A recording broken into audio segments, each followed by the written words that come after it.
안녕하세요. 반갑습니다. 한 주간 건강하게 잘 지내셨습니까? 혹시나 질문이 들어올까 싶었는데 질문은 들어오지 않았습니다.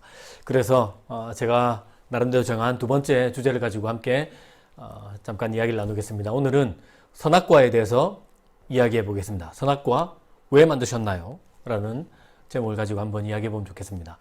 예수 믿지 않는 사람들 중에 아니면 예수 믿는 사람들 중에서도 하나님이 선악과를 왜 만드셨는지 참 궁금하다라고 말하는 사람들이 있습니다. 간혹 있다고 할 수도 있고 생각보다 많은 사람들이 궁금해한다고도 할 수 있습니다. 예수 믿지 않는 사람들 중에서는 이런 질문을 저에게 직접 던진 분들이 여러 분 계셨고, 교회를 다니는 예수 믿는 사람들 중에서는 차마 묻지 못했지만 속으로 궁금했다라고 말씀하신 분들이 여러 분 있었습니다. 불신자들이, 예수 믿지 않는 사람들이, 미그리스도인들이 저에게 던진 질문은 이렇습니다. 하나님 전지전능하시다면서요. 그런데 선악과 왜 만들었습니까? 아담과 하와가 선악과 따먹을 것 뻔히 알고 있으면서 선악과 따먹은 것은 너무 웃기지 않습니까? 그래놓고 난 다음에 그 대가가 영원한 죽음이다. 이건 진짜 무슨 심보가 이렇습니까? 이런 식의 질문을 받곤 했습니다. 여러분은 어땠습니까? 저는 개인적으로 선악과 하나님 도대체 왜 만드셨나 궁금했습니다. 진짜 궁금했습니다. 그래서 나름대로 답을 찾으려고 노력했던 그런 시간이 있습니다. 이 시간 그 선악과에 대해서 함께 이야기를 나눠보면 좋겠습니다. 먼저 선악과에 대한 가장 큰 오해, 선악과가 만들어내는 가장 큰 오해를 푸는 시간을 갖도록 하겠습니다. 어머니가 외출하시면서 집에서 잘 놀고 있는 아이를 불렀습니다.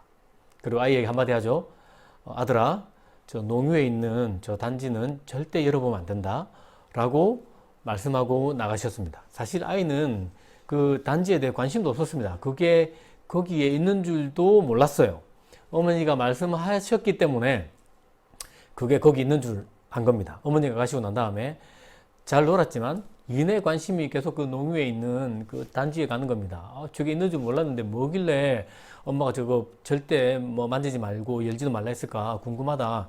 안 되겠다. 그래도 신경 안 써야지 하고 또 놀다가 또 보고 하다가 뭐가 있는지 만져나 보자. 만지게 본다고 뭐 어머니가 뭘 할 것도 아니고 표도 안 나지 않겠는가 싶어서 만져보죠. 만져본다고 됩니까? 아니에요. 그 안에 뭐가 들은지 너무 궁금해요. 그래서 열어봐야 된다고. 열어보기 전까지는 그 직성이 안 풀려요. 교회 끝내 열어보죠.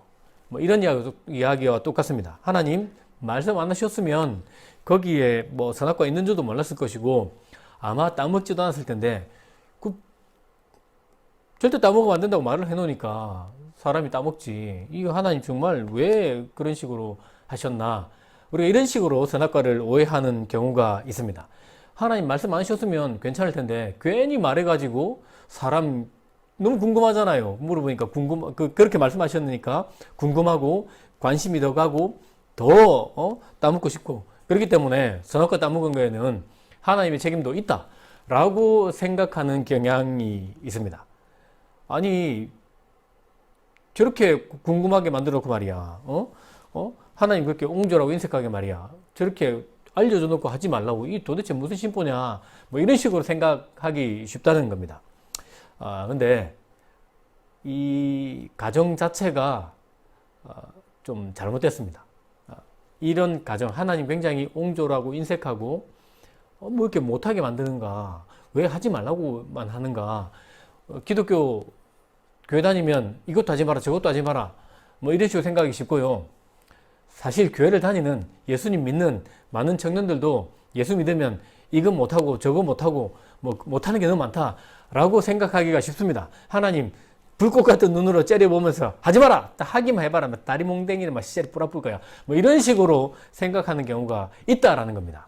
이 가정 자체가, 이런 생각 자체가 잘못됐습니다. 잘못됐다고요. 우리의 타락한 본성을 가지고 잘못된 관점을 가지고 질문을 던진 겁니다. 여러분, 에덴 동산 사이즈가 어느 정도 됐을까요? 크기, 에덴 동산의 크기 저도 모릅니다. 모르는데 저는 어릴 때 에덴 동산이 저희 동네 뭐 뒷동산 정도 크기, 동산이니까 동산 작은 곳이다 라고 생각했습니다. 그냥 뭐 한 달 정도도 안 걸리는 뭐 그런 공간 정도가 되지 않을까, 뭐 이 정도 생각했습니다. 오해입니다. 성경에는 이런 말씀이 있습니다. 창세기 2장 10절인데요. 강이 에덴에서 흘러나와 동산을 적시고 거기서부터 갈라져 네 근원이 되었으니, 에덴 동산에서 강의 근원이 갈라져 나왔고, 강이 나왔고 네 개의 강이 생겼다라고 이야기합니다. 그 강이 보면 대딱 커요. 이 강이 조그마한 강이 아니고 엄청나게 큰 강, 뭐 유프라테스 강은 엄청 큰 강입니다. 그런 강이 네 개나 흘러갔던 곳이 에덴 동산이다라고 이야기해 놓고 있습니다. 뭐 비손, 기손, 히데겔, 유브라데인데 나머지는 잘 모르겠지만 유브라데 강은 지금도 있죠. 그리고 그 강은 엄청 큽니다. 그런 네 개의 강이 흘러갔다라고 이야기하고 있는 거 보니까 이게 에덴 동산은 뒷동산이 아닙니다. 엄청나게 큰 곳이라는 것을 알 수 있습니다. 제가 미국에 있을 때 옐로스톤에 간 적이 있습니다. 옐로스톤 진짜 겁나 큽니다. 여러분, 이게 저는 옐로스톤 처음 말로만 들었을 때는 그냥 노란 바위인 줄 알았습니다. 그게 아니고 어마어마하게 큰 미국 국립공원인데요. 뭐 바이슨이 정말 때로 그 버팔로라고 하죠. 떼거지로 살고 있습니다. 떼거지 진짜 막 엄청나게 많아요. 여기 가면 뭐 산양, 뭐 산짐승들을 뭐 때로 볼 수 있고요. 거기에는 강도 있고 큰 호수도 있고 계곡도 있고 산도 있고 정말 종합 세트라고 할 만큼 진짜 큰 곳이더라고요. 에덴 동산이 그 정도는 되지 않을까 싶습니다. 제 생각에는. 오히려 거기보다 더 컸으면 컸지 좁은 공간은 아니지 않을까. 차로 돌아도 몇 시간이 걸리고 제대로 보려면 며칠을 돌아다녀야 되는, 며칠도 좀 부족해요, 사실은. 그런 엄청나게 큰 공간인데요. 에덴 동산이 그 정도 크기가 아니었을까라고 생각합니다. 하나님 그곳을 경작하라라고 하셨습니다. 살기 좋은 곳으로 만들라. 하나님의 창조에 참여하게끔 하신 겁니다. 하나님의 창조에 참여해서 그곳을 더 살기 좋은 곳으로 만들어가는 사명을 주셨고요. 또한 거기다가 동물들을 돌보라고 하셨습니다. 말씀드린 것처럼 거기는 제가 가본 옐로스톤은 버팔로가 바이슨이라고 하는데요. 진짜 많습니다. 떼거지로 몰려 있어요. 정말 엄청나게 많은 숫자가. 바이슨만 있는 게 아니고요. 특성상 저희가 보지 못했는데 바이슨을 사냥하는 늑대도 제법 많이 사는 걸로 알고 있고요. 각종 동물들이 정말 야생 동물들이 많이 살고 있습니다. 사슴, 산양, 뭐 등등 좀 많이 봤습니다. 그냥 가는 곳마다 뭐 떼거지로 있으니까 뭐 정말 대단한 것이거든요. 지금은 동물이 많이 멸종됐지 않습니까? 그런데 아담 시대는 그렇지 않았거든요. 하나님이 그 동물들을 돌보고 식물들도 돌보라고 하셨어요. 하나님이 돌보셨죠. 또 그 창조일에 참여하게 하면서 에덴 동산을 가꾸고 돌보고 살기 좋은 곳으로 만들어 나가고 그 안에 있는 동식물들의 복지와 동식물의 번영에도 관계하고 개입하라고 하신 겁니다. 해야 될 일이 엄청나게 많다라는 겁니다. 할 수 있는 일이 어마어마하게 많은 곳입니다. 지금으로 뭐 적당한 비유가 될지 모르겠지만, 적당한 비유가 아니겠지만, 그래도 비유한다면, 큰 대형마트, 우리나라 뭐 마트도 큰데요. 제가 죄송합니다. 자꾸 미국 이야기를 해서 가본 데가 미국밖에 없어가지고, 미국의 텍사스에 가면 그 월마트 슈퍼센터라는 데 곳이 있습니다. 월마트에다가 슈퍼센터라고 붙여놨어요. 겁나 큽니다. 원래 월마트도 큰데 거기다 슈퍼를 붙여놨기 때문에 진짜 큽니다. 진짜로 커요.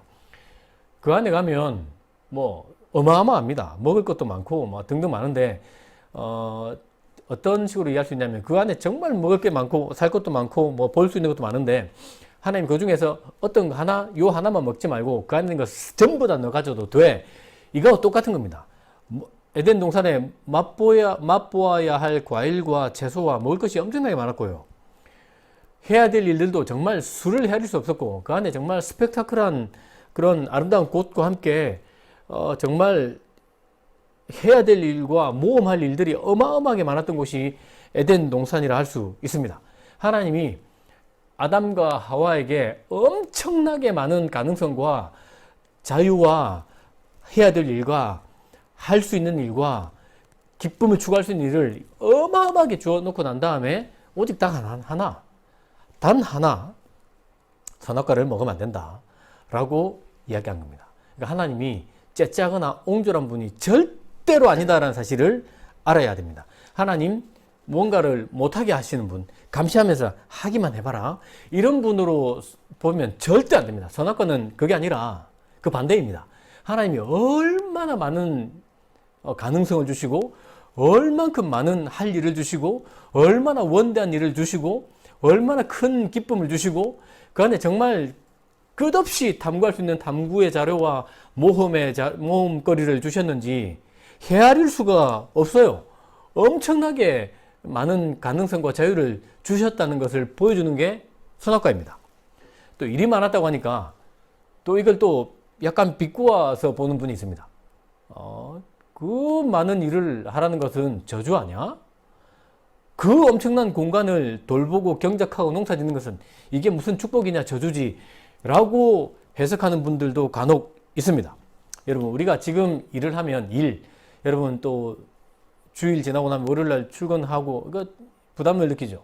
월요병이 있죠.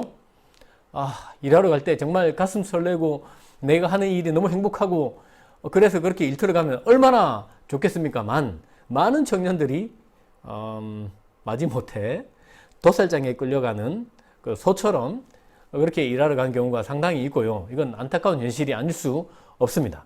하나님이 처음 아담과 하와에게 일을 주셨을 때 일이 아담과 하와에게 그랬을 것이다 라고 생각하는 것은 잘못됐습니다. 우리의 입장에서 그렇게 보면 안 돼요. 그 처음 인류가 타락하기 전의 입장에서 우리에게 와야 돼요.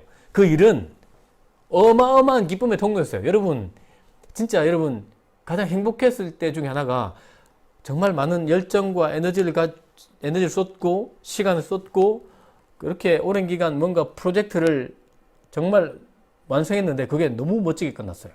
너무 그 프로젝트가 잘 된 겁니다. 주변 사람들도 칭찬자자해요. 그때 여러분 맛보는 성취감은 그 어디에서도 맛볼 수 없어요. 일을 통해서만 정말 에너지를 쏟고 열정을 쏟고 지혜를 쏟고 물질을 쏟고 시간을 쏟아서 성취해낸, 그래서 멋지게 만들어진 일, 결과물, 그거는 오로지 일을 통해서 맛볼 수 있다고요. 하나님이 창조하시고 와 너무 좋다 라고 하셨잖아요. 그거 똑같은 겁니다. 여러분, 일은 기쁨의 통로예요. 기쁨의 통로. 아담에게 일은 기쁨의 통로였고요. 그 아담이 일을 하면 일을 한 대로 잘 되는 겁니다. 생각하면 생각한 대로 구현된다고요. 이건 진짜 어마어마한 기쁨의 통로, 정말 놀라운 경험이죠. 게다가 돌보는 것, 경작하는 것, 또 정체성을 부여하는 것, 더 살기 좋은 곳으로 만드는 것, 이것은 하나님이 하셨던 일입니다. 하나님이 아담에게 그 일로 초대하신 겁니다. 초대하신 것. 선악과가 그 모든 걸 보여주고 있는 겁니다. 선악과 관련돼서 정말 하나님이 얼마나 큰 기쁨을 주셨는지, 얼마나 큰 가능성을 주셨는지, 이 일을 통해서 어떤 기쁨에 하나님이 와 너무 좋아 했던 그 기쁨에 참여하게 하셨음을 보여주는 것이 선악과입니다. 그렇기 때문에 선악과는 절대로 하나님 째째하고 옹졸하고 얍삽하고 비겁한 분으로 보게 하지 않습니다. 오히려 그 반대입니다. 선악과는 하나님이 얼마나 좋은 분인지, 얼마나 사랑이 많은 분인지, 얼마나 은혜로운 분인지, 얼마나 넉넉하고 너그러운 분인지 보여주는 거고요. 하나님이 우리에게 하나님의 기쁨에 참여하게 한다는 것을 보여주는 통로예요. 이게 선악과입니다. 그러니까 선악과를 절대로 오해하시면 안 됩니다. 이것이 선악과를 이해하는 첫 번째 열쇠였습니다. 두 번째 열쇠는 다음 시간에 뵙겠습니다.